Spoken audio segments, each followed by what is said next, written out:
भाभी भैया से बोलिए ना, घर में एसी लगवा लें। अब एसी लगवा ले? अरे इस घर में मकड़ी के जाले भी नहीं लगे। वो तो है, अब आप साफ सफाई से रहती है ना, इसलिए। साफ सफाई बाद की बात है, आपके भैया इस घर के लिए 1 रुपए भी एक्स्ट्रा नहीं देते। देखो, पहले के राजाओं के पास हाथी घोड़े होते थे, सोना चांदी होता था, तो वो बांटते थे। मेरे पास तो ना घोड़ा है, ना सोना है, ना चांदी है। और हाथी भूल गए कहना? भूला नहीं हूँ, क्योंकि हाथी तो है मेरे पास। देखा आपने, और आप बोलती हैं इनसे बोल के घर में एसी लगवा लो। किसने बोला एसी लगवा लो? भाई मैंने बोला लगवा लो ना एक। देख स्वीटी, तेरी शादी के लिए अब लड़का तो मिलेगा नहीं, अंकल ही ढूंढना है। तो जो भी मिलेगा उससे बोल दूंगा, हमको एक एसी चाहिए दहेज में। कौन मिलेगा मेरी शादी के लिए? अंकल। हाँ, इसी तरह लेट करती रही ना तो आने वाले कल में अंकल ही मिलेगा। भैया मेरी शादी का छोड़ो तुम, इतनी गर्मी में भाभी किचन में काम करती है, तो एक एसी नहीं लगवा सकते तुम? एसी की जगह किचन में ऐसी 3-4 भावियां लगवा दूं। चाहते तो यही हो तुम। नहीं, मतलब काम में हाथ बटा लेंगी ना। कभी कभी लगता है मैंने पिछले जन्म में कितने पाप किए होंगे जो ऐसा हस्बैंड मिला है। सुनो, हीरा हूं मैं, हीरा।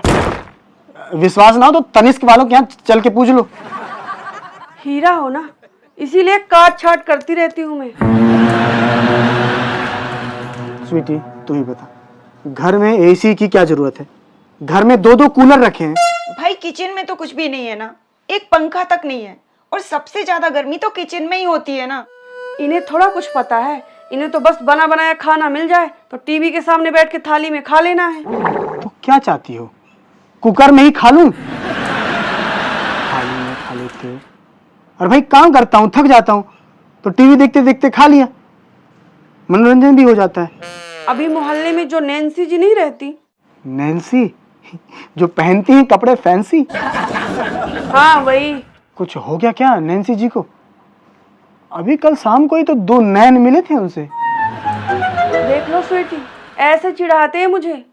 भाई देखो, उसी घर में शांति रहती है जिस घर में पति पत्नी एक दूसरे को समझते हैं। वही तो मैं बोल रहा हूँ, वो मुझे कुछ नहीं समझती, और कुछ बोलता हूँ तो कुछ का कुछ समझती है। कोई नहीं भाभी, आप भी कुछ कहने से पहले भैया की बात सुन लिया करिए। देखिए, अभी देखिए ना, आप बोल रही हैं एसी लगवाने को, मैं बोल रही हूँ, पर कुछ कह रहे हैं ये। मैंने कहा तो एक तरीके से कि मेरे पास अभी पैसे नहीं है। हैं, मुझे पता है, सब समझ रही हूँ। जो अपने लिए नया मोबाइल लेने की सोच रहे हो ना, सब जानती हूँ। मेरे मन की बात कैसे पता चल गई तुमको? बीवी से बंगाली बाबा बनती जा रही हो। तुम्हारे मन की बात जानने के लिए बाबा बनने की जरूरत नहीं है। तुम्हारा मोबाइल ले लो, 2 मिनट को बस सब पता चल जाता है। अरे भाभी, आप वो नैन्सी जी की बात क्यों लाई बीच में? अरे क्या हुआ, अभी कुछ दिन पहले उन्होंने भी अपने घर में एसी लगवाया है। देखो, नैन्सी जी को जो हस्बैंड है ना, उनका खुद का एक कारखाना है, और हमारे यहाँ तो बस घर का खाना ही है। तो क्या?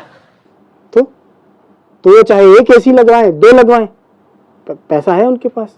तो तुम भी कोई बिजनेस शुरू करो। कौन, मैं? और बिजनेस? मेरे खानदान में आधे लोग सरकारी नौकरी करते हैं, और आधे उनकी वेतन पे जी रहे हैं। अभी यही बात मैं बोल देती तो तुरंत मुंह फूल जाता। उस हिसाब से तुम भी अभी दादाजी के वेतन पे ही पल रहे हो। वो एसी की बात चल रही थी ना, तो उसी की बात करो। उसमें बात क्या करनी है? अगर तुम्हारे पास पैसा हो तो ले आओ जाके। देख, मेरे पास कुछ पैसे हैं, 15,300 रुपए तेरे भाभी के पास होंगे। अगर तुम मंगवा सके उससे तो ठीक है, मैं ले आऊंगा एसी। तुम्हें कैसे पता चला कि मेरे पास कुछ पैसे हैं? मैंने तो कभी नहीं बताया तुम्हें। अगर तुम मेरे मन की बात जान सकती हो, तो क्या मैं तुम्हारी अलमारी की बात नहीं जान सकता? वो तो खुलती भी है। खुलती भी है तो? और मैं अपने पैसे नहीं दूंगी। लाना है एसी तो लाओ, नहीं लाना तो ना लाओ। ठीक है, फिर रखे रहो अपने 15,300 रुपए। ओ हेलो, अलमारी में 15,300 रुपए नहीं है, उसमें 15,900 रुपए हैं। कब गिने तुमने? अभी 1 हफ्ते पहले। मैंने कल गिने थे तो 15,300 थे, और हाँ आज सुबह गिने तो 15,200 थे। भगवान, एसी मिले ना मिले, ऐसा पति ना मिले।